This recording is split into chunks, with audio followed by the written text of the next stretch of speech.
Meetings off with introductions for anyone who's new to the group or maybe who has been too shy to speak up at past meetings. This is a friendly crowd.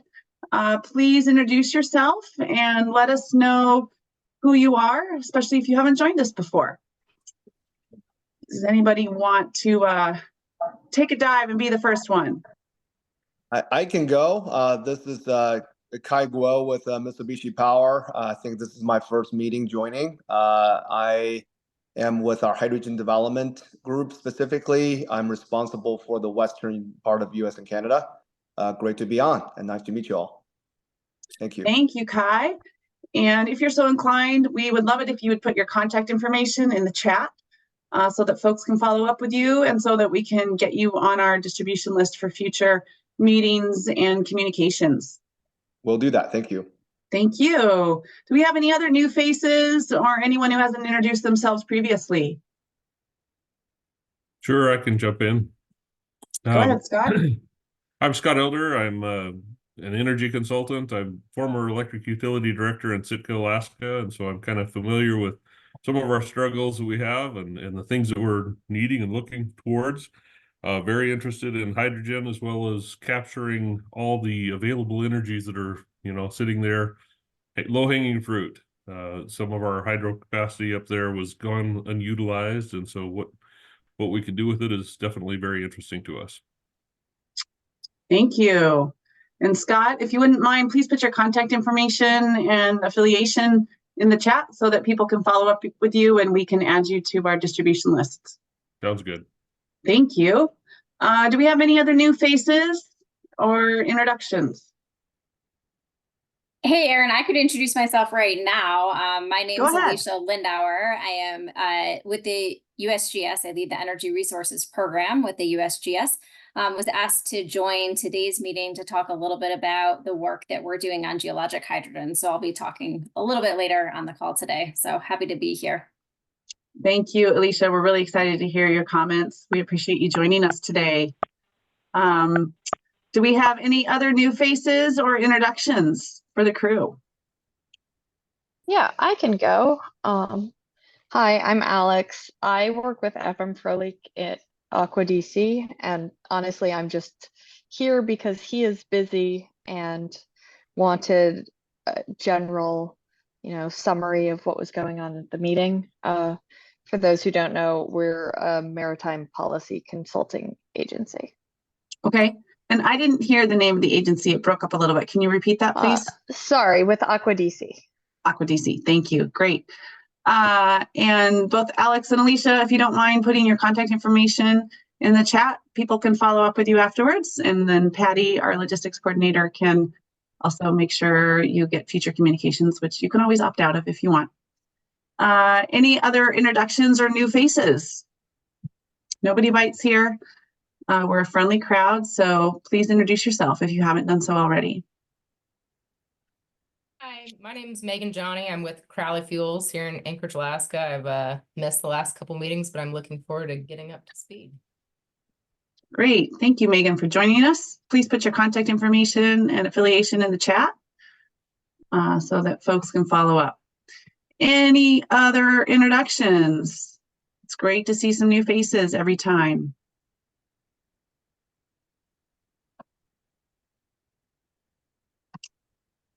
All right. Oh, let me introduce myself if I can. I'm Ray Wadsworth. I'm actually working on a DOE wave conversion system, and I have a deadline that's for submitting a grant for our wave energy conversion prototype, which is due the 12th. So I got papers all around me here trying to work on. Anyway, hydrogen's the big thing that we're hoping to do in the future. So I'll be paying attention to it. Thank you. Thank you, Ray. And where are you calling us from today, Ray? Well, I'm actually in Idaho right now. I'm from Seldovia originally.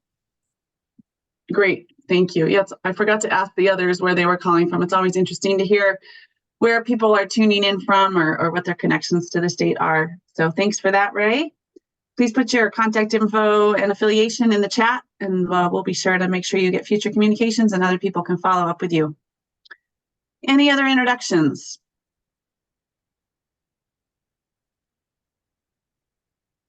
Hi, Aaron. This is Mark Meyers. I was on last week, but I just wanted to introduce that the U.S. Arctic Research Commission is engaging more in energy transition issues now, and including geological hydrogen. So we're delighted to have Alicia on the call, and I'd like to say a few things about geological hydrogen as well, and including talking about our upcoming meeting at Arctic Encounters.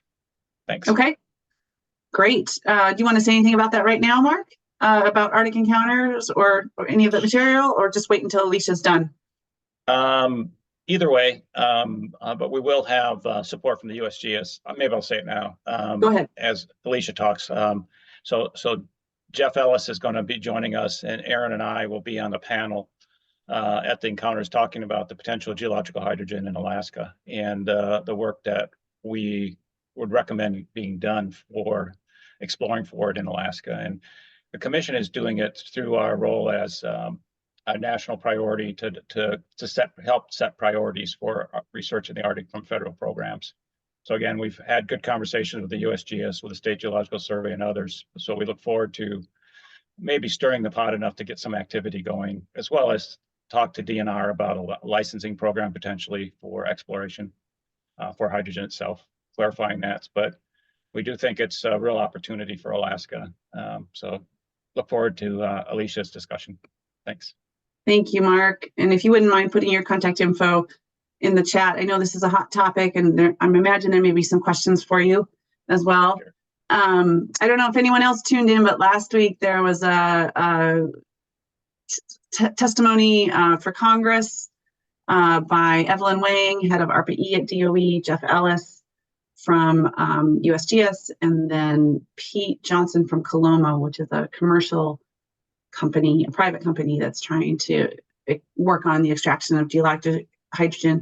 It was at 6 a.m. Alaska time, so a little early. I did catch it. I do have written copies of their testimony. If anyone's interested, you can follow up with me later, since I don't think you can replay the recording. But it was interesting to hear some of their perspectives, as well as some of the questions from the congressional representatives. So lots of stuff afoot there, and we're really excited to have Alicia on board today, as well as Levi, who will be giving us an overview talk as well.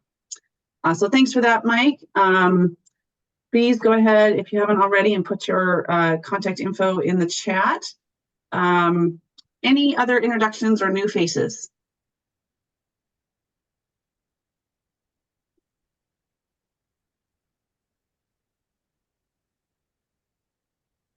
Okay. It's enough awkward silence, and I think we can move on. Couple updates for folks before we jump into some of our presentations. Let's see here. I know everyone wants a hydrogen opportunities report. It is being formatted as we speak. It will come out any day.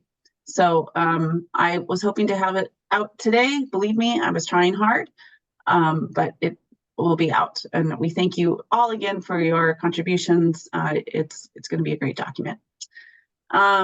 The other bit of news, and I think I forwarded this to the group maybe last week, the Hydrogen Fuel Cells and Technologies Office at DOE has their annual merit review coming up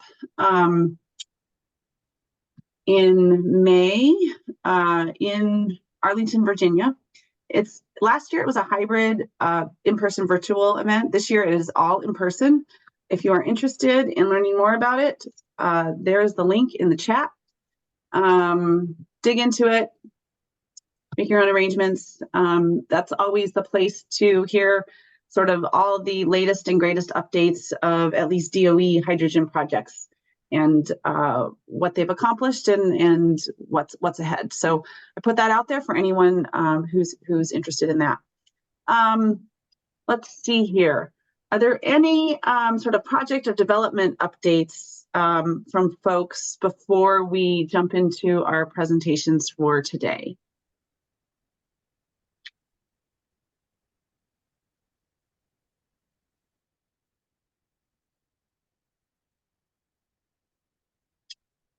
Okay, then.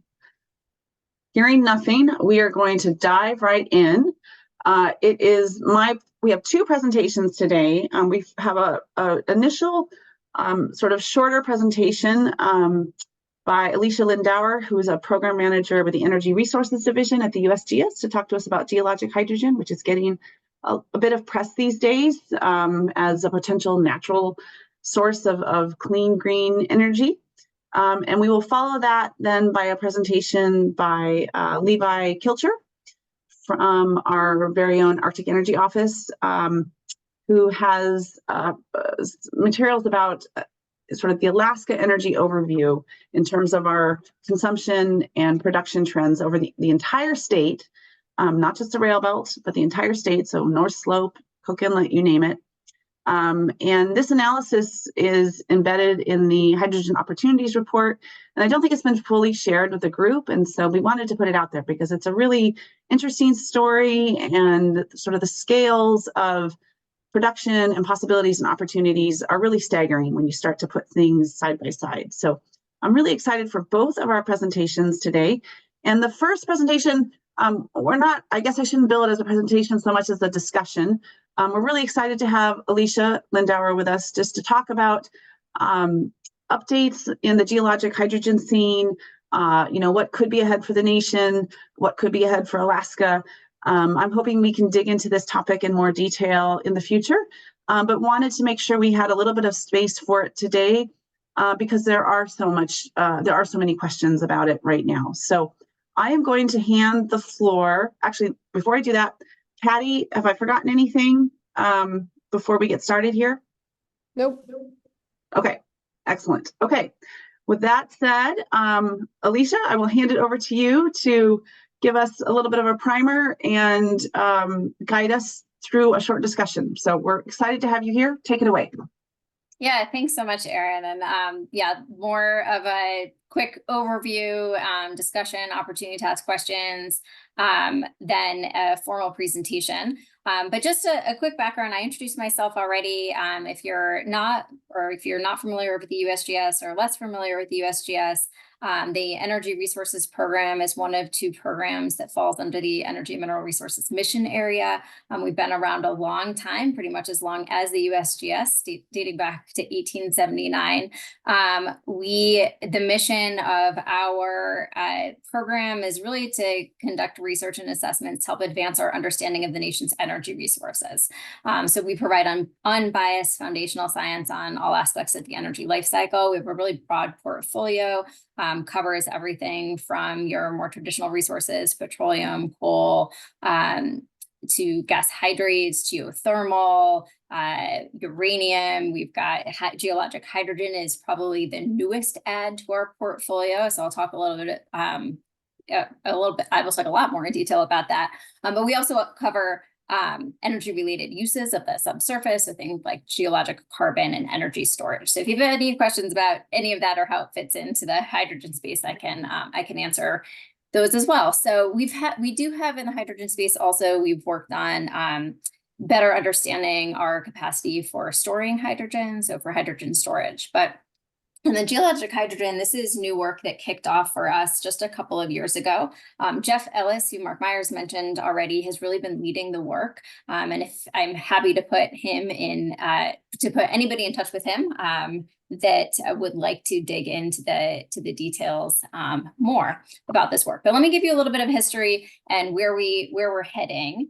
So if you're not familiar with geologic hydrogen, we are really talking about hydrogen that occurs naturally in the subsurface and that has the potential to be recovered.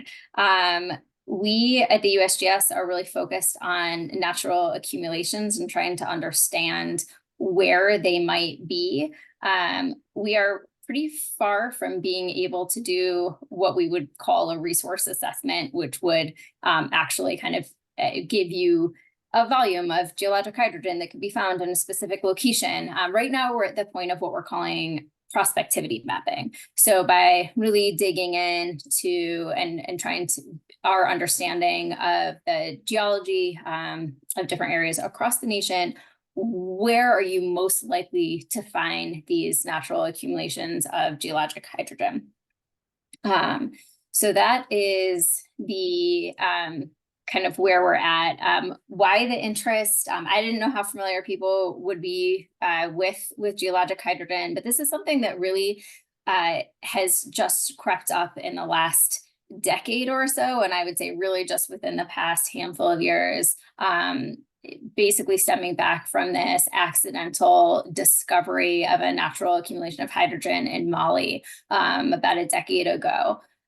Since then, there has been kind of a re-examination of our assumptions about, whether hydrogen could actually accumulate and kind of stay in accumulations large enough to be potentially recoverable.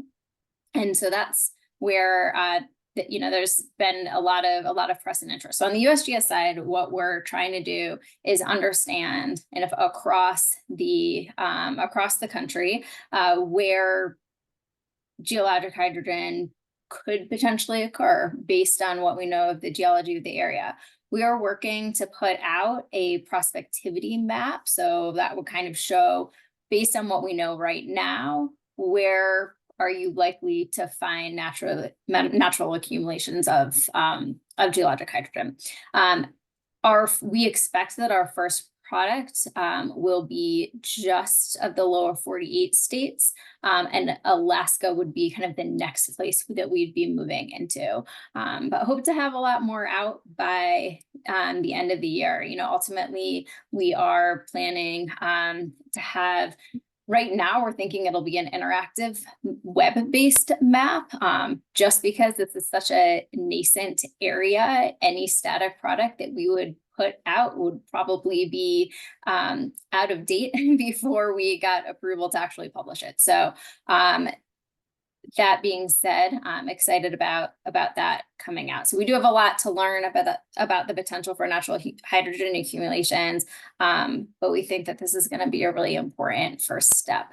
A couple of other things that I wanted to mention, working really closely with folks at the Department of Energy's RPE office. So there's been an investment there that's been mostly looking at the potential for stimulated generation, not so much in place accumulations, but we've been working really closely with them. And so I think kind of together, we're going to be finding out a lot more about this space, hopefully in the near future. The other thing that we have going on is a collaborative effort with the Colorado School of Mines and several industry partners. So really excited about that. We actually put out an announcement just last month about that. Happy to put a link if people want to find out more. So those are, I guess, in a nutshell, that's where we're heading. Kind of next steps are producing this national map of geologic hydrogen prospectivity, moving into Alaska next. There's also a lot of interest in across the international community. So particularly with Canada, as we're moving our way to Alaska, there's a lot of interest in doing some data sharing with Canada, so that we can kind of fill in the spaces in between as we're moving forward. We are, doing a, I mentioned the Colorado School of Mines partnership. We are also actively working to kind of build up partnerships with other states, because there is interest there. Would be very interested to connect with folks at the local level up in Alaska as we're moving into that space. And as Mark Meyers mentioned, Jeff Ellis, who is leading this work, will be up in Anchorage in April. And I'm just passing on from him that he'd be really happy to meet with anybody who might be of interest. So that's, I guess, my quick spiel, and happy to take questions if people have them. Great. Thank you, Alicia. And you mentioned a link to the collaborative. If you have a chance to put that in the chat, that would be great. I appreciate it. And as Alicia mentioned, Jeff Ellis will be up for Arctic Encounter. So that's April 10th through 12th in Anchorage. for anyone else who might be also attending. And there'll be a panel there about geologic hydrogen that Mark referenced. I wonder, Alicia, can you speak very generally at a high level about the types of geologic environments that would be expected to produce hydrogen, just to get the geologists on the call, maybe thinking about, where those might be in Alaska, even though I realize, it's all speculative at this point. Yeah, absolutely. So there's a couple of things that we're looking for when you're looking for it, kind of where hydrogen is. First, you need likely an iron-rich rock. So that is kind of the first thing that we're using as a screening tool. So you need some type of a source rock. And then the other thing, so we're looking at things like, source rocks, migration pathways, traps, seals, basically anything that you would need to form the hydrogen and then also keep it in place. So there's Jeff Ellis is a much better person to talk to about this in detail if you want to dig in. But those are all the types of things. So basically things like environments along the mid-continental rift are an example of a potential location where we would likely find accumulations. Okay. Alicia, could I tag team on that a little bit for Alaska? Please do. Yeah. Yeah. So typically associated with ophiolites or ultramafic low-grade metamorphic processes like serpentization, and also related to areas where you have high radioactivity in the subsurface, as well as iron, that will also geologically generate the hydrogen. So if you look at the map of Alaska and you look at the presence of our ultramafics, most of our ultramafics are present because of subduction zones and paleo subduction zones across Alaska. So we definitely have a huge amount of the right type of rocks, and they're not geolocated with our geological oil and gas basins as much as with our mining belts. And then you look at the timing of the subduction zones, in Alaska, you look at the terrains and you look at a map showing where those ultramafics are, and they're widespread in Alaska. But particularly, we have belts south of the Brooks Range, for example, where the mining is most interested, where we also have sedimentary cover, which could give you so you have the source generating rocks in Alaska. You also have the sedimentary cover in these basins where they're not prolific petroleum basins. We have very little data then in terms of remote sensing for hydrogen but we do have the gravity and magnetics and the basic mapping. So when you look at Alaska and you look at the locations it could occur basically checkerboarded throughout the state because of the way our geology of our state formed. So it could be a very attractive target. Some of these areas are near coastal, some of these areas are associated with mining areas, and some of these are closer to our remote communities. And as far as the radioactivity creating it, the Seward Peninsula is a ripe area, again, where you have both the ultramafics and the radioactivity. So no one's done that preliminary assessment, in my knowledge, in Alaska. I talked to the state survey, I've talked to the USGS. This is just me looking at the geologic maps, but I was encouraged enough by what I saw to say that a first level screening would tell us a lot. So looking forward to that partnership. The state survey is interested, not funded yet, and the USGS is interested, and I'm really delighted to hear that Alaska's on the map now in terms of the ultimate assessment. But in fairness to the GS, we don't really have the same sort of model that you have for oil and gas in terms of source, trap, generation, and timing, and how you risk those elements. And the other part is that geochemistry really matters, right? Are you going to keep that hydrogen as H2, or is it going to become hydrogen sulfide or other parts? Because we have oil and gas basins where you're generating a significant amount of hydrogen with oil and gas, but it doesn't stay as free hydrogen. So again, the places you'd look for first in Alaska would not be the oil and gas basins. They would look more of the mining belts that have the ultramafics and have a sedimentary rock cover on top of them. And so again, I'm really encouraged by what I see just on the basic level, but it doesn't mean it's there. So this first assessment of where might it be, this prospectivity the USGS is doing, I think the sooner we can get some engagement, some collaboration engagement in Alaska, I think we'll see more excitement about it. So Okay. mine mouth sources, et cetera, coastal areas where you might convert to hydrogen for ship fuel. You start looking aviation fuels. You start looking at, Alaska differently of where we have opportunities, where you have energy that's relatively cheap. I guess the other thing I would say is it's by far the cheapest and most environmentally friendly way to produce hydrogen. Because with steam retorting, you create CO2. You don't create it. The geological hydrogen oil and gas equivalent process doesn't create CO2, and it doesn't require prolific amounts of energy to separate the hydrogen from electrolysis. So you look at the cost of it. It's if in fact it is present and available, its costs are significantly lower than all of our alternatives. I'm sorry, Alicia, that's too much, but. No, that's great. And then actually, I see a hand up, but I want to ask one other question. I did a little digging into how the hydrogen might be extracted. And is my understanding that it would essentially be a fracking type process? Is that correct? Or are there other ways of extraction that are also likely or feasible? So I can give that a quick answer. So I think the short answer is we don't know quite yet. We're not producing it right now. It could look like fracking. It could look like, it depends on how easy it is to access. I think similar to how you access oil and gas resources through conventional and unconventional ways, you might see something similar for extracting hydrogen. But I think I'm not ready to answer that question confidently, but that is certainly something that is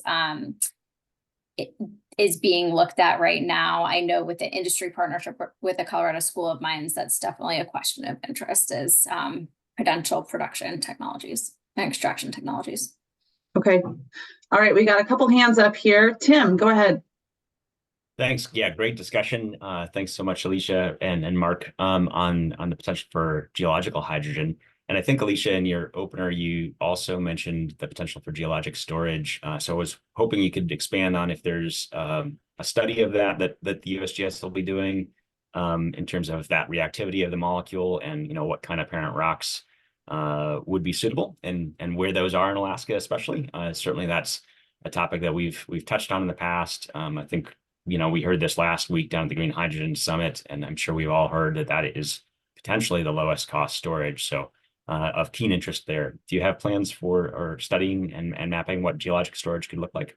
Yeah, that's a great question. So we do have active work that is an extension of our carbon sequestration analysis. So looking at, where, pore space availability for hydrogen storage, where you'd have the, most favorable geologic conditions for that.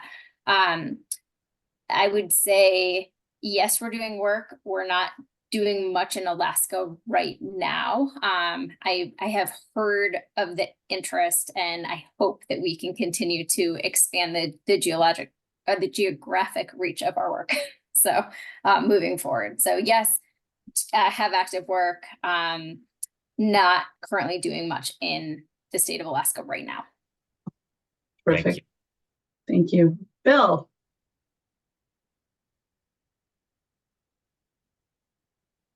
Hey. Hello, can you hear me? Yes. Great. Alicia, thank you. This topic came up last week on the 29th. Two of us gave a presentation at this Green Hydrogen Summit North America meeting in Seattle on the deep hot rock geothermal source of energy by which one could then electrolytically make hydrogen. And somebody asked the question, well, what about natural or gold or white hydrogen, whatever we're calling it? And my co-presenter was is a geologist, Trenton Claduis from Alta Rock and now with Quays. And he said, it probably does not occur where we need it.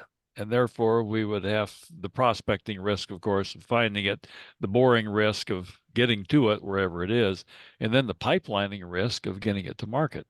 And we're in the process of discovering whether pipelining is really going to be safe and profitable for moving any large quantities of hydrogen around. That's what the high blend CRADA is about that's going on now. So even if there's a lot of clean, green gold hydrogen around there, it may not be where we want it. And our presentation was, if we can bore deep enough, cheap enough to access deep, hot, dry rock geological hydrogen energy to make hydrogen, we can have hydrogen anywhere because we can have energy anywhere.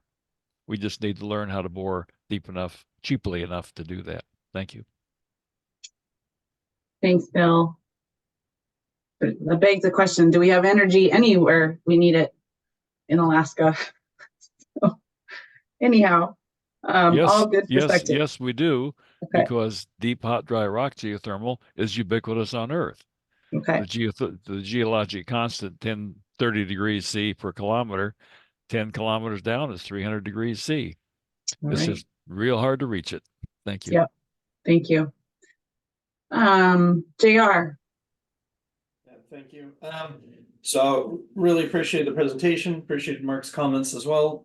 Just want to add a couple things. One, to your question, Aaron, I mean, you think about how long we've been producing oil and gas and we're still figuring out new ways to make it. So, I mean, the how we produce the hydrogen, I'm assuming that this gets rolling is going to have everything to do with the rock in which we find it. And so, you know, hydraulic fracturing is how you link up, you know, rocks to increase flow to a well. So I would be shocked if that was never useful in certain formations and producing it, assuming that it's out there to be produced.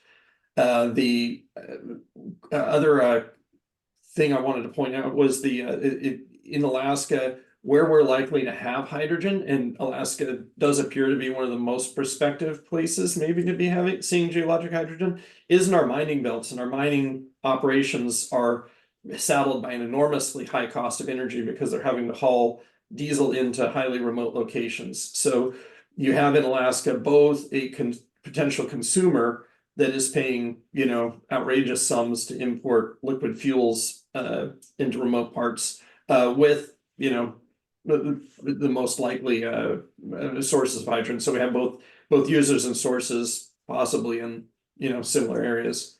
And then I just wanted to ask Alicia too, to make sure that when you were talking about the sequencing of states, did you mean that all 48 states in the contiguous United States would be looked at, and then when we're done with Rhode Island and Connecticut, you would actually look at Alaska? Or at some point, does the fact that Alaska is wildly more likely to have a bunch of hydrogen start to get into the mix? Great question. So we're looking at the whole 48, but I would not say we're looking at it on the level of detail where we're really going state by state.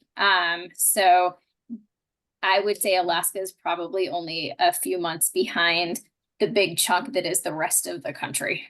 Mm-hmm. And you know, when we get to the point where we need to go into more detail right now, I mean, this is a pretty broad, as I said, what we're calling a prospectivity mapping.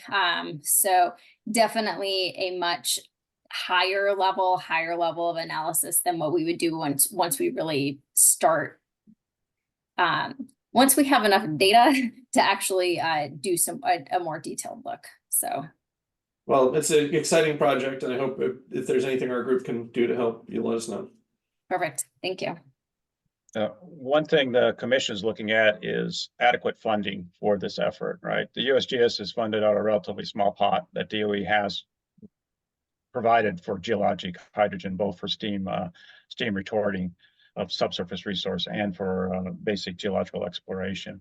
So we're hoping then again that if this is really a priority for the state and looking at our energy transition issues, it could play a significant role, as JR alluded to, particularly in the mining belts, but also in areas where it's relatively close to the coast.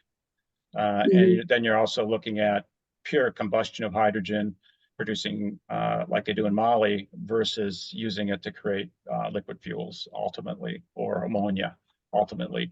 And you look at Alaska's geography, if the energy is in these belts, and that's a big if, then it changes the economic drivers in many communities. I mean, this can be very, very disruptive in a good way, in the same way that Prudhoe Bay was disruptive to Alaska and the Swanson River was for Alaska. It could also accelerate our use of hydrogen dramatically because the costs are 5 times lower than, say, electrolysis, and you don't have to sequester CO2 or find those suitable rocks in the nearby. So it's potentially very positively disruptive, but it's an unknown. And we haven't even, no one's done the basic screening of the geology even yet. So we're in the very, very first stages, but getting some funding up here. The other piece that's necessary is to have a regime where if you want private sector investment, you can actually acquire licenses or leases. You look at the state's licensing program. I do not believe we have a licensing program that works for hydrogen right now. So we'd have to get state legislation to do so. And that's the other piece of this. If you want to, field of dreams, if you build it, they will come. If you don't have the structure to lease, you're going to see very little investment in it up here until that happens. And so we have had some basic conversations with DNR, but we need to talk to the federal and state licensing agency organizations to see how they're going to do this in Alaska. So anyway, a lot of work to be done. We're at the very early stages, but we are behind many places in the world: Australia, France, Spain, Brazil. There are a lot of countries advancing this. I would add one other thing is that if you look at other Arctic nations, or other Arctic states like Greenland, they have the same sort of ultramafics and sedimentary rock cover, and they don't want to do oil and gas, and they're looking desperately for economic revenue. The Canadian Shield rocks across from them and the spreading center. So you start looking at energy independence for areas, in addition to the hydro they have. It might be a real opportunity. So again, you have to think of this geopolitically too, strategically, geopolitically within the Arctic. Can this help the Arctic transition from fossil fuels? Can it provide additional energy? And the answer is we don't know. We haven't done the work. But okay, thank you. One more quick comment from Tim, and then we're going to move on here. Thanks. Yeah, and in relation to Mark, what you were just talking about in the regulatory regime, similar theme to my previous comment on the geologic storage potential. Mark, do you know if USARC is also looking at the permitting for injection? That's a recommendation in that draft report that's soon to be finalized that Aaron was mentioning. We have not yet. We developed some general recommendations, but our next report, we need input like that, because we have not done that yet. And again, the storage is a little more complex than CO2 because of the size of the molecule, but it has some better affinities in the sense of not being a supercritical liquid at the same state. So you look at it, it's going to be very different. It also, hydrogen systems, because of the size of the molecule, can be really leaky. Steel matters differently than it does for the CO2. So there are a lot of differences and things that need to be studied both geologically and from the material science. And the good news is I think there's a lot of international effort to do that within DOE on the storage transportation side. But again, in Alaska, I don't think we've done anything that I know of, unless others in this group know about it. Okay. We will keep our finger on that pulse. Appreciate the conversation about, a nascent topic area, of which I hope we see some progress over the next few years. It will be interesting to see how things develop. All right, we are going to move on now. It is my pleasure to introduce Dr. Levi Kilcher, who is a Senior Energy Advisor in the Arctic Energy Office. Levi has a great Alaska Energy Overview presentation that came out of some of the analysis we did for the Hydrogen Opportunities Report. I'm really, really excited for you all to hear this.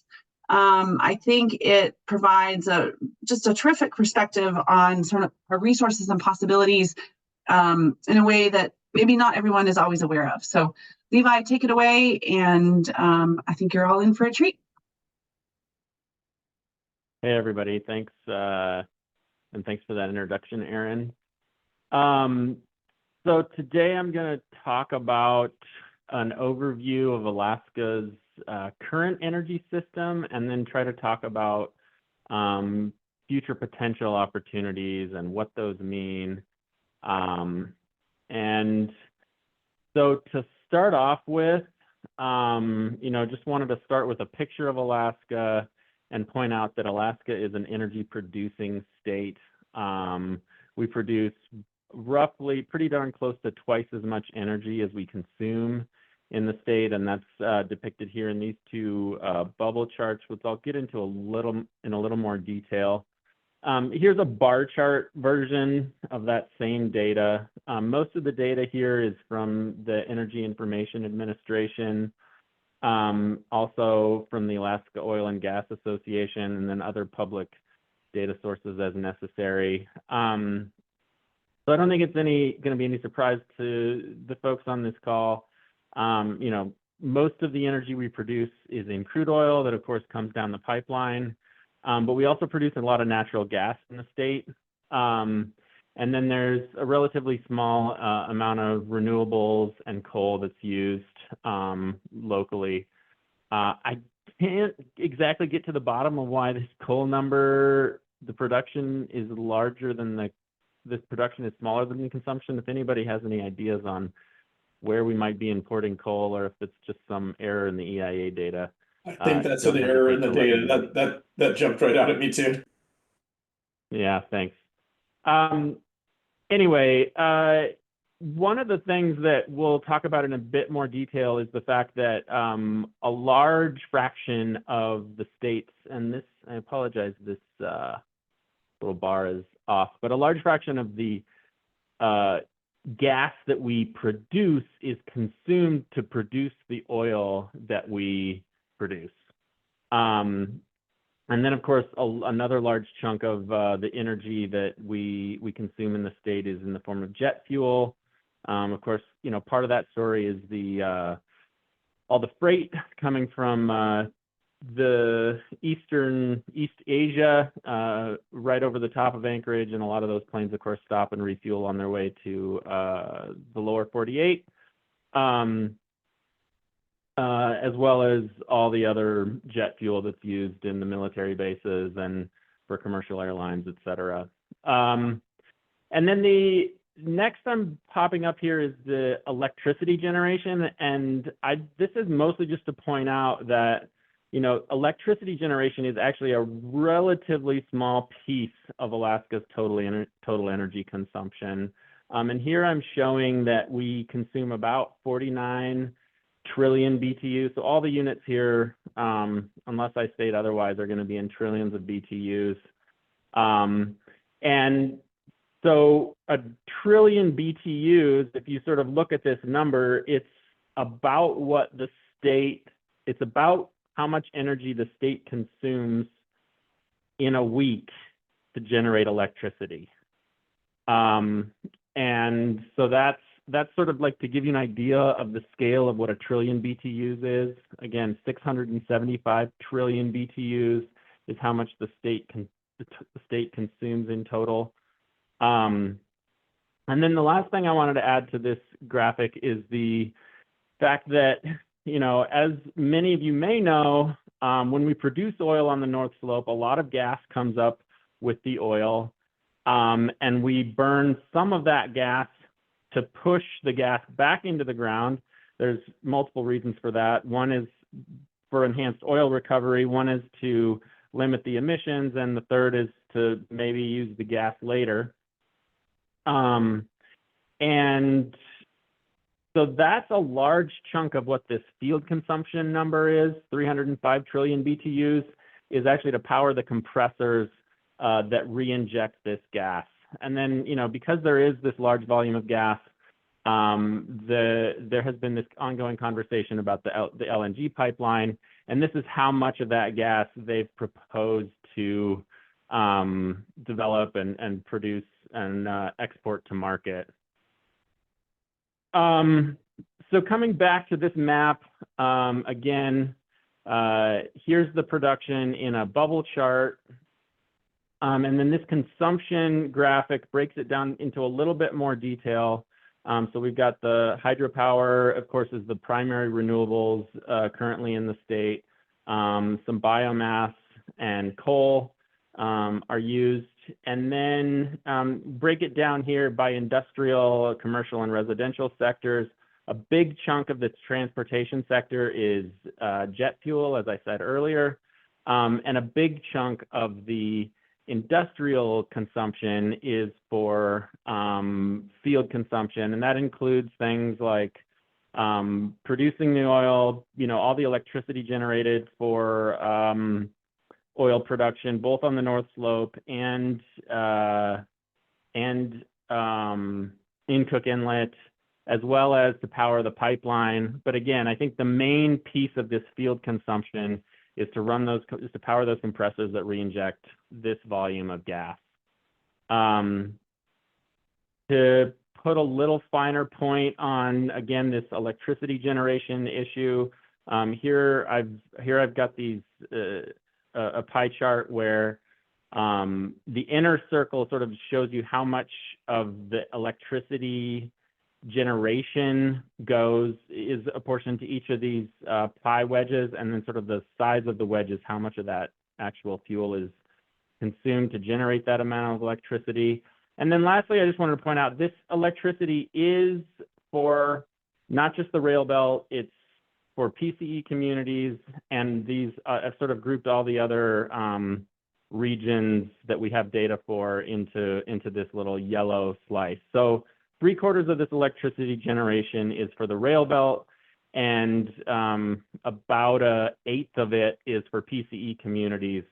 And yeah, I think one of the big takeaways that I wanted to point out here is I think it's really important that we continue to work on decarbonizing our electricity sector. We continue to work with rural communities to help them decarbonize. I think that's really important for a lot of the justice priorities of this administration. But at the same time, I also want to point out that there may be other bigger, in terms of making impact on carbon emissions, there's some of these other sectors where I think there's a potential to make bigger impacts on carbon emissions. And I think figuring out, there's been a lot of talk about there's a lot of carbon capture potential on the North Slope in terms of reservoir space.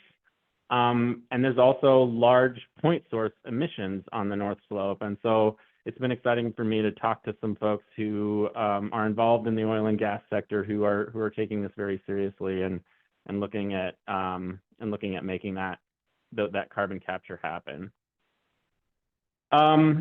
Okay, so that was the Alaska picture. Now, just for a minute, I want to zoom out to the national scale picture. The units are changing here just a little bit. So we're now in quadrillions of British thermal units, so sometimes called quads. A quad is 1,000 trillion British thermal units. And here I just wanted to point out that, the country's energy consumption needs are large, and we're generating, yeah,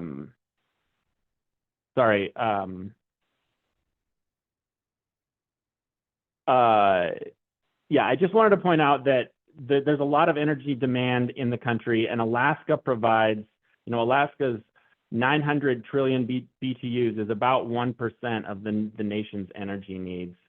The 900 trillion BTUs of oil that we produce. The other thing that I think is interesting in this picture is that it points out the electrical system losses in delivering electricity to ultimate consumers.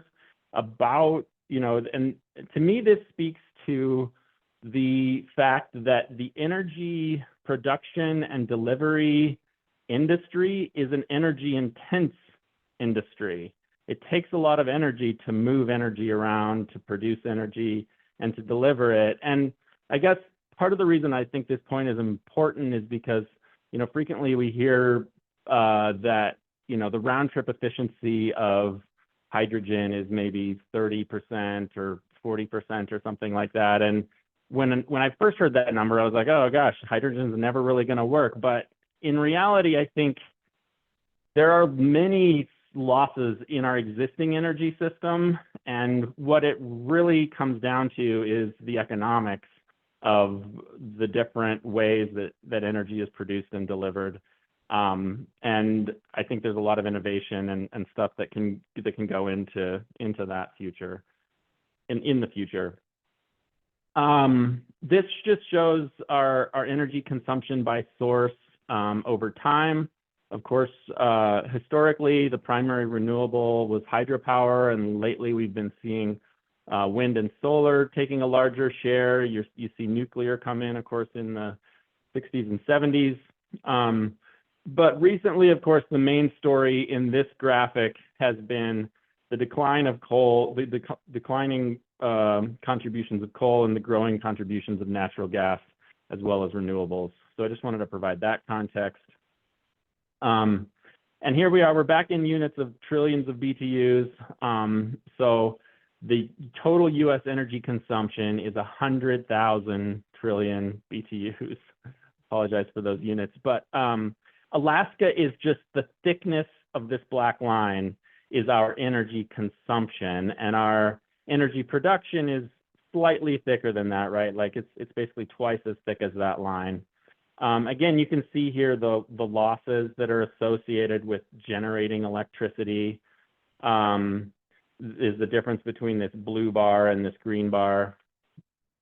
And now what I'm adding to this picture is the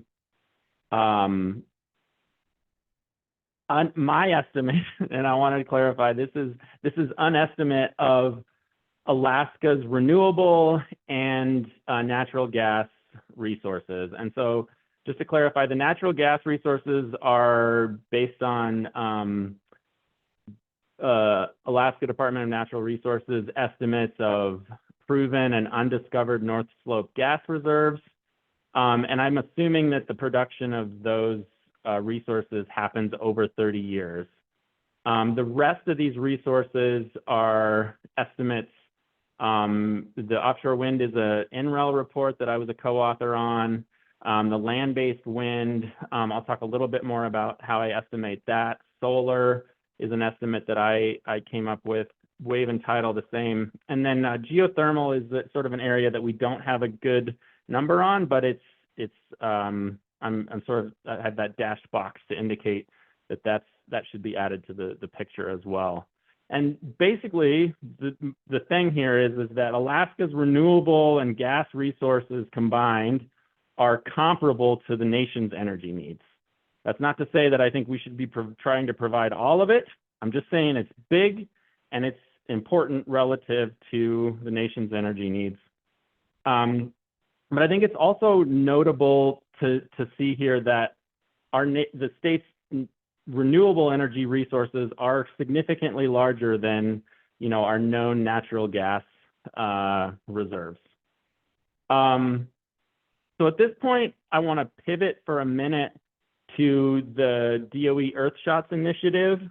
And I think there's a lot that I could say about all of these Earthshots, but the one I think it's obviously most relevant to this group is the hydrogen Earthshot. And I think I'll also talk a little bit about the clean fuels and products, enhanced geothermal, and floating offshore wind. The hydrogen Earthshot, the idea is that within 1 decade, we'll drive the cost through technology innovation. We would drive the cost of clean hydrogen to $1 per kilogram. And I don't expect Alaska to play a major role in achieving this technologically. I think, there are other leaders in this space, but what I think this goal does is if this happens, maybe I should say when this happens, it's going to transform the opportunities for energy production in the state of Alaska, I think, because this is at a cost point where I think you start to be competitive. Hydrogen starts to make Alaska's stranded renewable assets economically viable.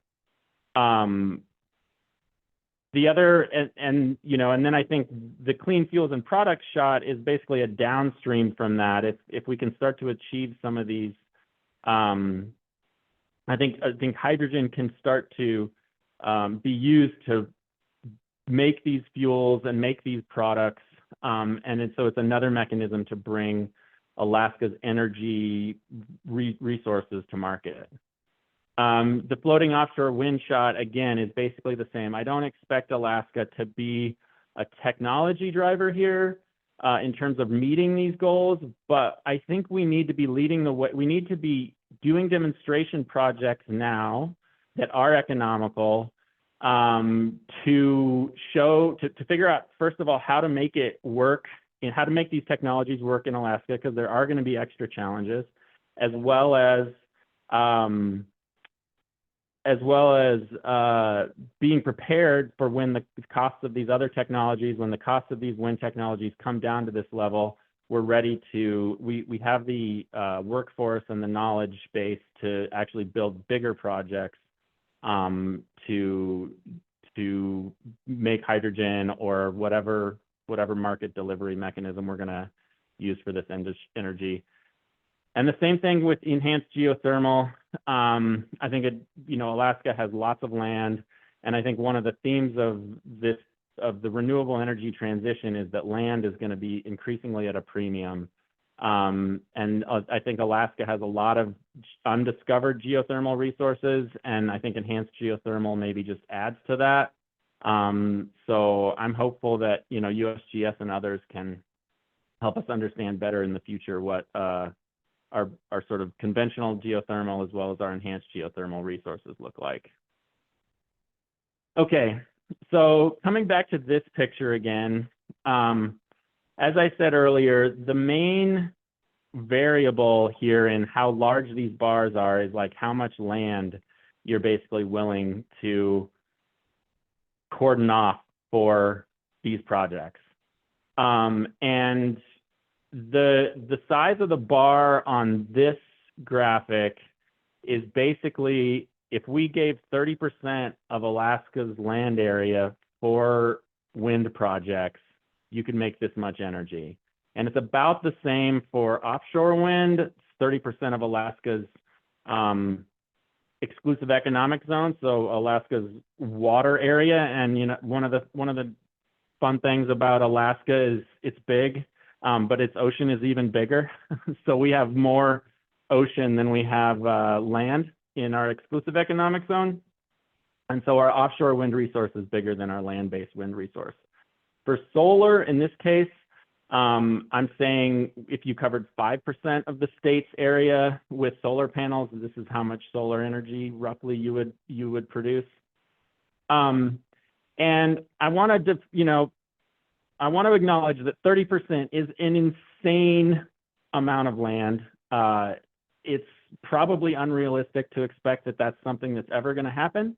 At the same time, a recent NREL report that quantified the wind energy potential, land-based wind energy potential in the lower 48, it did an analysis where it looked at sort of like, what are all the competing uses for land, and under sort of its like middle scenario, it identified like, well, you could build 30 wind projects on 33% of the lower 48's land. So this is, in my opinion, a comparable assessment of like, if you just went gangbusters on building wind, how much energy would you get?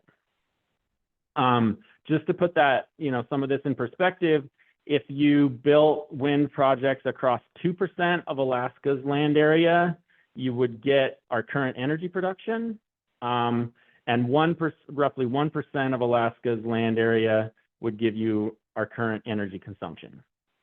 This doesn't account for any sort of like, again, any of those like round trip efficiency factors on hydrogen production or whatever your market delivery mechanism is. This is just in gross numbers. For the case of solar, like I said, what if you dedicated 5% of Alaska's land area for solar power? And, I did that. It's smaller than wind because, solar panels are literally going to cover the entire land area, as opposed to wind turbine projects are spread out across the land. Anyway, so, and in this case, 0.2% of Alaska's land area would equal our production, and about 0.1% would be our consumption. I think there's some, for me personally, I see wind as a more likely sort of scenario for this like large scale build out, because Alaska is a high latitude, state where solar intensity is lower compared to other places. So I would expect large solar projects to be built elsewhere first. But nonetheless, this is what sort of a resource assessment for Alaska's solar resource looks like. And so the question really becomes like, what scale of projects are acceptable for the amount of energy that you want to get out? And I guess, you know, I think it's important to consider that there's, you know, the native corporations have large chunks of land, but the federal government is the largest landholder in the state, followed by the state. And so, you know, I think it's important to have conversations about the value of this much energy. I think it's insanely valuable to have our lights on and be able to drive our electric vehicles or our gas vehicles around. Those are things we're not about ready to give up. On the other hand, this is what the impacts of generating those resources from renewable energy looks like. So my concluding remarks are, or concluding thoughts here. Again, Alaska is an energy producing state, and I'm eager to work on, you know, shepherding Alaska, helping shepherd Alaska through the energy transition. We have vast untapped energy production potential, both in natural gas resources, coal resources, which I didn't talk about much, unexplored oil resources, and renewable energy resources. I think as the costs of these technologies continue to come down, especially through these Earthshot initiatives, there's this question of whether we're going to be ready to deploy these technologies at the scales that are relevant. And I think pilot projects are critical to getting there. And then last thing I want to say is that, like, these projects are going to create jobs. Like, if we make these investments to launch these large scale projects, you know, I often hear, you know, concern about the loss of jobs because of the energy transition. And it's kind of bewildering to me, because I think a lot of those jobs are going to be the same types of jobs that currently exist in the energy sector. Building pipelines, doing permitting projects, operating refineries, and safety and fuel production jobs. Like, all of that, I believe all those same things are going to be happening. And there's also going to be all these other jobs of building wind turbines and maintaining wind turbines and solar installations and so on and so forth. So that's all. That's all from me, and happy to take any questions. Thank you, Levi. Big thoughts there. Appreciate the overview. I see lots of comments in the chat here. There's some intense discussions about, you know, not all BTUs are the same, and other discussions here that I'm tracking. Do we have any questions for Levi? I think this is the first time this information has sort of been brought together and looked at, juxtaposed. So I really welcome a constructive discussion here. So Kai, go ahead. Hi, and thank you for this presentation. It's really remarkable analysis and work you've been able to share with us. I just wanted to pick up on the one thing I threw in the chat there about your thought on the tidal energy. I've followed the possible development of obviously Cook Inlet here, but also I've always heard miraculous things about what might be developed out of False Pass out to the west of us. And I've been working with Lance and Sitkana and the development of the Southeast Alaska potential tidal energy through all the channels and fjords down there. And I just have this perception that tidal is a pretty remarkable level of potential energy also. And it seemed small, but then I guess maybe some of these numbers you've got on here are pretty massive. So maybe the tidal number you've got is actually quite substantial and it just looks small because of the others. But I just wonder if you could say anything more about that.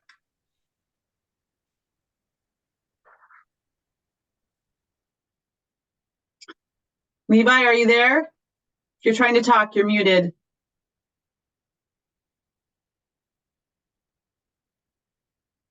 Okay, here I am. You got me now? Yeah, gotcha. Yeah, and thanks, Kai.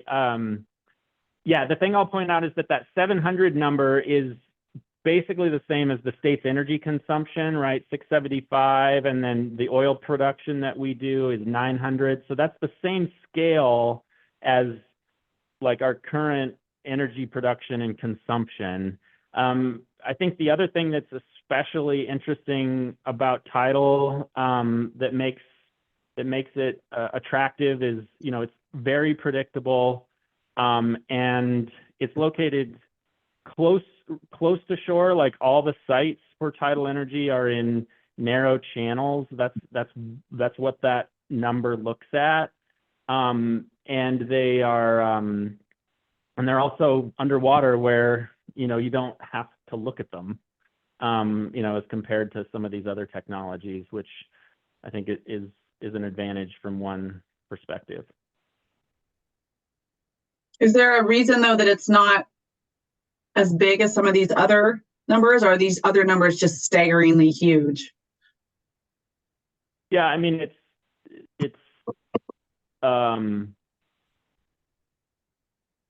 that is the answer. These other numbers are staggeringly huge, but it is also, that is what the resource is. It's not a resource that's on the same scale as solar or wave energy or wind energy. Okay. And that's just the reality. Well, okay. I mean, sorry, just I know I've got people in front of me here, but I think that the amount of energy you get for the amount of capital deployed matters. So like he's covering a third of the ocean around Alaska with wind turbines to get that number. So you can imagine the cost of building that many wind turbines in the middle of the ocean. Whereas these tidal turbines are in a very small concentrated area, so you're really not having to spend nearly as much money to get that BTU. So yeah, it matters.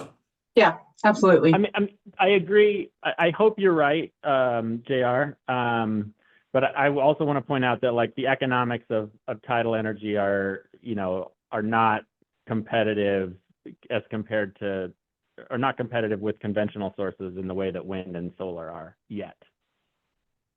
Right? It's still on a technology development pathway. Okay. Bill. Can you hear me? Yep. Levi, thank you. Good work. Why is land area relevant?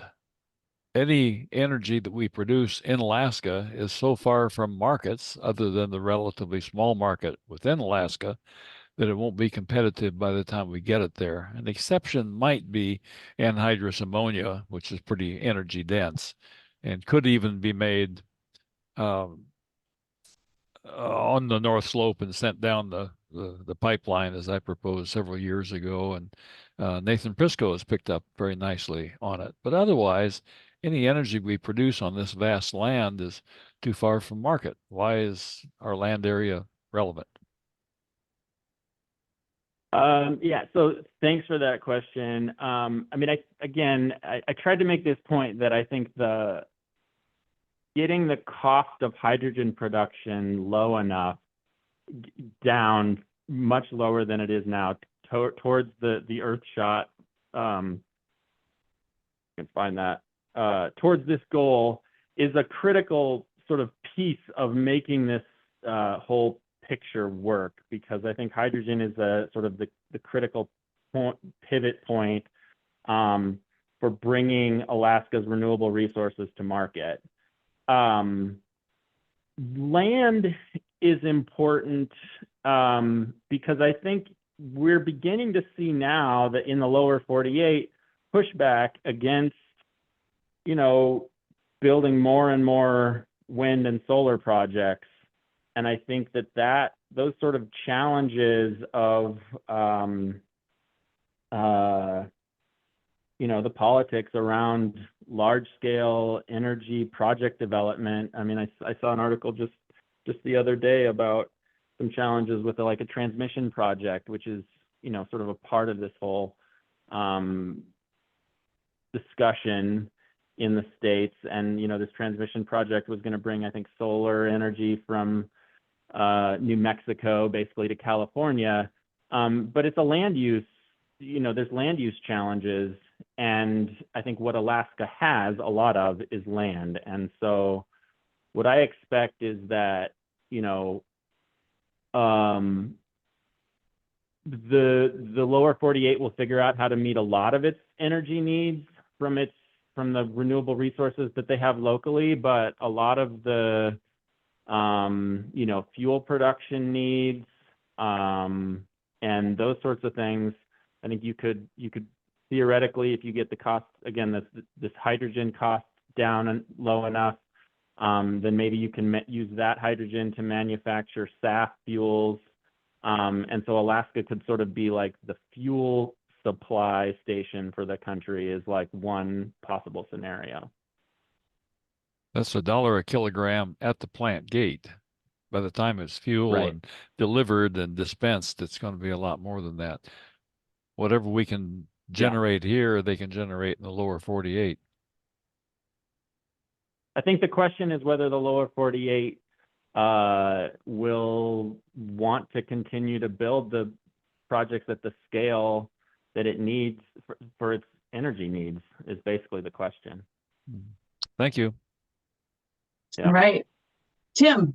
On the subject of being a gas station for the globe, or at least parts of it, I was wondering if you looked at the potential fuel switching for the the marine vessels on the Great Circle route in specific, and thinking about Alaska as the location, how production there might overlap with the demand.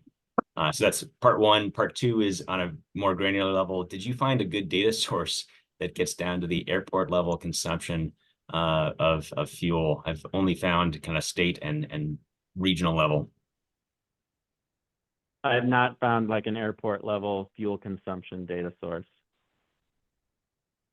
Thanks. And yeah, that first question, I guess, is did you look at the potential fuel stop of on Alaska for what fuel switching could do if we put vessels on ammonia, methanol, green ammonia, green methanol? It's not a part of this analysis. I guess I think this analysis is a bit more pie in the sky, sort of like way out there what's possible, as opposed to the nuts and bolts of near-term market opportunities like that. Or should I say long-term market opportunities like that. Thanks. Great. Chris. Hey, hi everyone. Thanks, Levi. That's a great presentation, and those really are staggering numbers. One question is it brings up is what are the policies of using state land and federal land for projects like this? Is this something that's done currently? Is it a possibility, or is it something that would require, legislation and efforts to make it possible?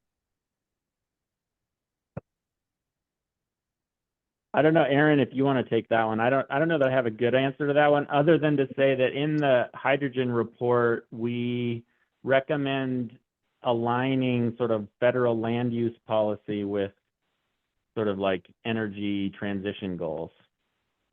And permitting, streamlining. I would say there's a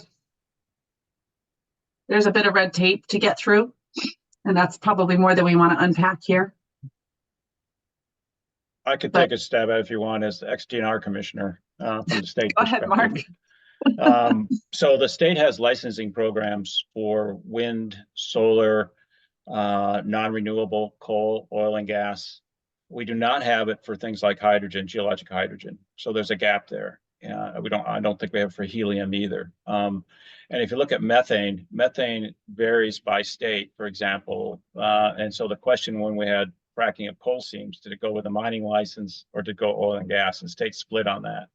So when you get things like hydrogen, there are some states that have hydrogen, helium leasing, many don't. Alaska does not, in my opinion, have any mechanism. So depending on the resource, though, we have well-established programs for oil and gas, for coal, for established for solar and wind sites on state lands.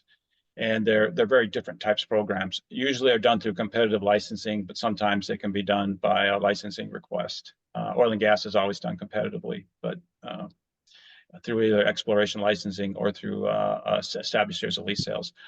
Wind, it depends on where you are. Offshore, it's the Bureau of Ocean Energy Management. Onshore, it'll be the agency that manages the onshore resources, which is typically done on BLM lands in Alaska. So they have different licensing regimes depending whether offshore or onshore. And again, with tidal, really a lot of the issues aren't so much the licensing, but the environmental permit, the NEPA process you have to go through to assure that you can safely develop. And with tidal, the biggest example would be the challenge of the beluga whales in Cook Inlet. How do you deal with that? How do you deal with hydrokinetics and salmon? And there are answers to these questions, but the permitting process and the number of agencies involved with that can run into dozens of different organizations and agencies with that.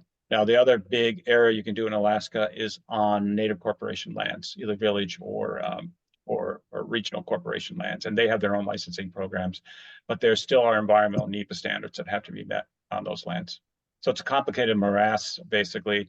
It needs to be one of the big criticisms of our rate of adaptations of renewables is they're very surface intensive, wind and solar.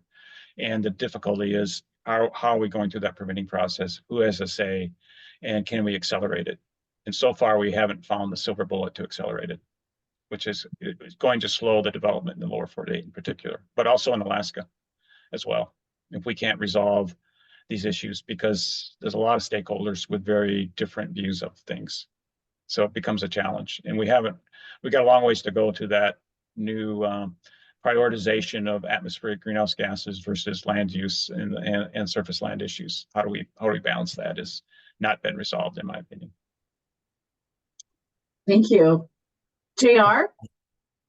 Sorry, and just to dovetail with what Mark said, I mean, the interesting thing I think is that, after the federal government, the largest landowner in America is the state of Alaska. I mean, and that's one interesting thing about Alaska is there's so much land under one landholder now. And I think, as Mark said, there's a lot to suss through before you could actually do development on state lands, but generally you'd probably find the state of Alaska wanting to do projects and the federal government not wanting you to do projects on their land. So it's to the extent they're done here, it's probably going to be more at the state and native corporation level, I think. The comment I wanted to make on the report, Levi, was yeah, I kind of made it in the chat too, but it might be worth some discussion or graphics separating out the the transportation versus power. Just there's such when you put all the BTUs in a blender, and I mean it's interesting and makes sense to look at it this way, but in a way it's a little misleading because the liquid BTUs that go to the transportation sector have so much more economic value than the power, gas, solid fuels that, if you just looked at it on a BTU basis, you'd say, oh, well, gosh, look what a waste of natural gas it is to make oil. But man, you could burn up, 3 times the energy content in natural gas to make, 1 BTU of oil and still be wildly ahead economically. So it's like, maybe someday we'll have enough batteries or fuel cells or something that it doesn't really make any difference where the BTUs come from. But until that day, it's like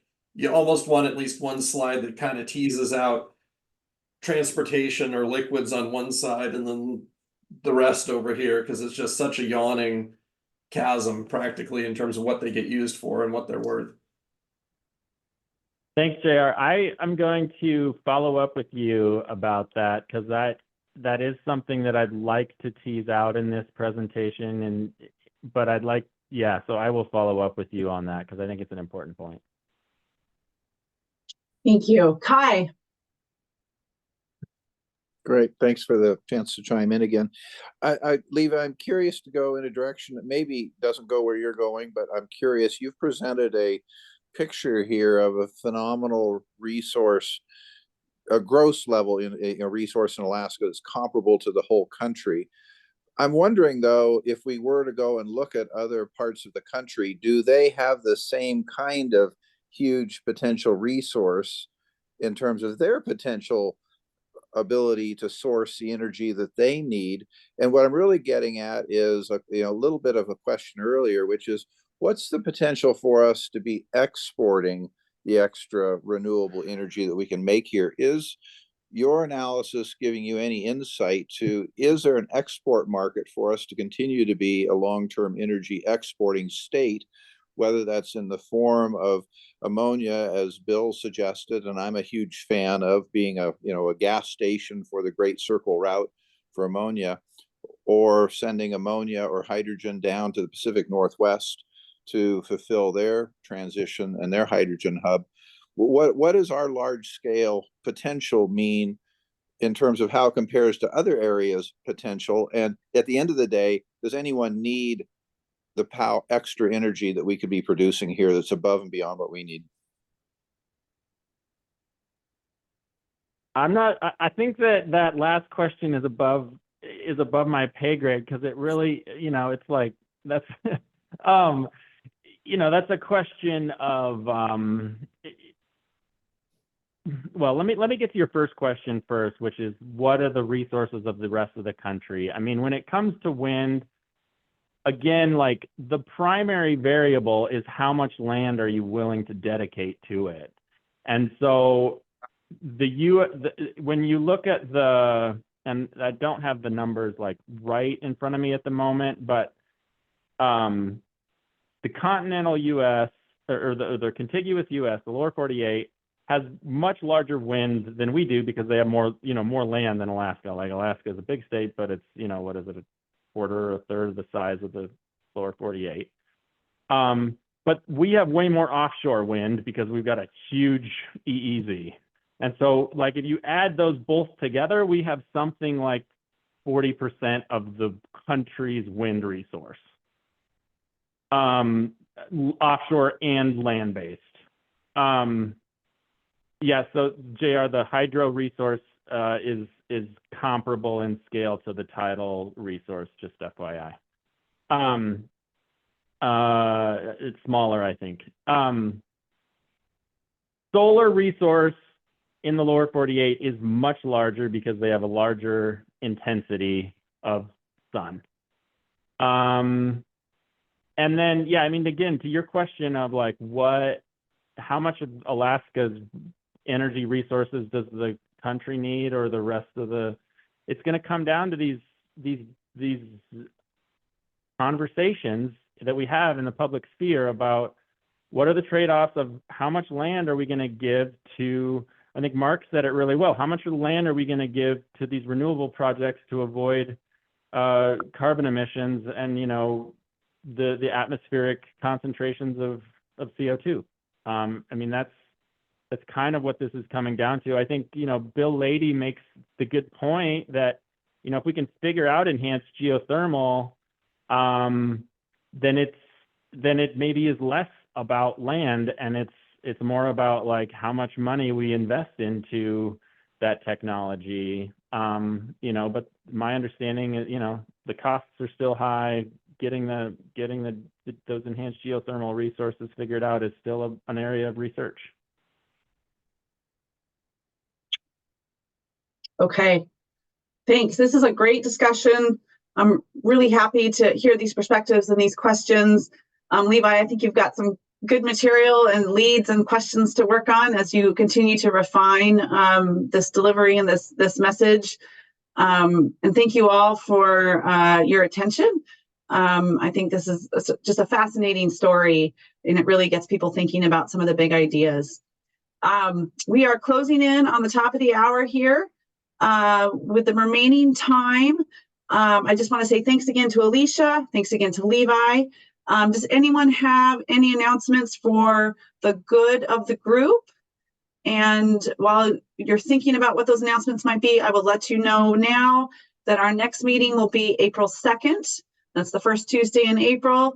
And we're still thinking about what May might look like. We might do an in-person gathering, maybe in a conjunction with a sustainable energy conference.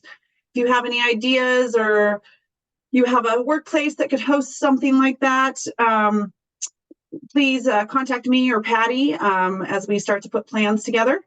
But let's open it up here for quick announcements. Again, we only have a few minutes, so please make it brief. Bill,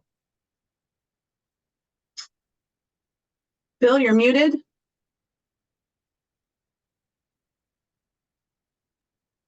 Sorry, is that okay? Yep. I put in the chat earlier links to a couple of videos of conference presentation I was given lately on the topic of this deep hot dry rock geothermal potential. That might be Alaska's best interest long term to advocate the RD&D that's necessary to bring that to lower cost global availability. Thank you. Great. Thank you. Brian, something brief before we close out? Yeah, and I noticed that there's a flyer out. It's called the Arena Arctic Remote Energy Networks Academy. Yep.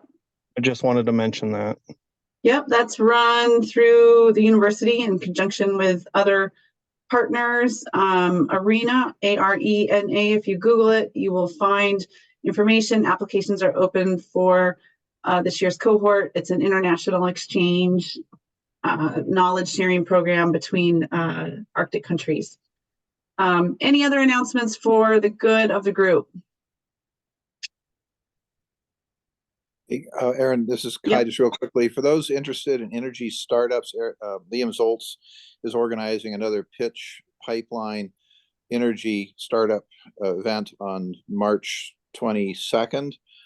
Should be in the evening. I believe he's going to be down to Captain Cook. I've not seen any of the details yet on that. Folks may want to keep an eye on that, or you can check the akv3.com calendar where I have the startup event calendar. I'll be posting updates there when it comes available. Or the Alaska Investor Network meeting is tomorrow night at 6 o'clock. If folks are interested in that, they can get more information, I'm sure, on the event there and other stuff. But anyway, energy pitches on March 22nd. Thanks. Okay, can you put your AKV3 calendar link in the chat? And thank you, Patty, for putting in the Arena link as well. Okay, and there's some additional contact information here. Reach out to Kai if you want more information about these energy pitches. Kai, I'm giving you a minute to put that in the chat here before we close this down. There we go, akv3.com/calendar. I had a hunch that's what it was, but I didn't want to take a stab at guessing at it. Hey, all right. Aaron, I just need to, you can ping me offline, but I had somebody from Bessie reach out to me and they wanted to talk to somebody about getting up to speed on hydrogen in Alaska. And so I was trying to figure out who the right person to hook them up with was. Just invite them to our hydrogen working group meetings and send them a copy of the opportunities report when it comes out. Okay, I'll be waiting for it. Okay, all right.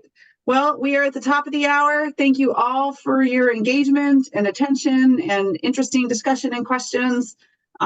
This is a terrific group, and we look forward to seeing you in another month, if not before. Happy spring. The sun's coming back. Hope you can all get outside and enjoy it. Talk to you later. Bye-bye. Thanks, Aaron.